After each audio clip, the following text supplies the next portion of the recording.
Жаратқан ием менің бағушым. Мен еш нәрседен де тарықпаймын.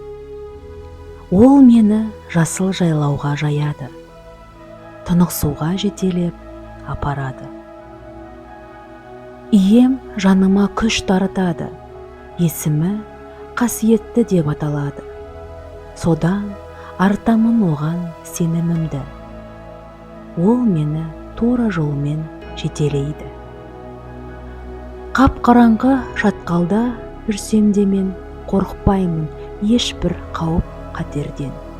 Себебі өзің менің қасымдасың, жігер береді сойылың мен таяғың.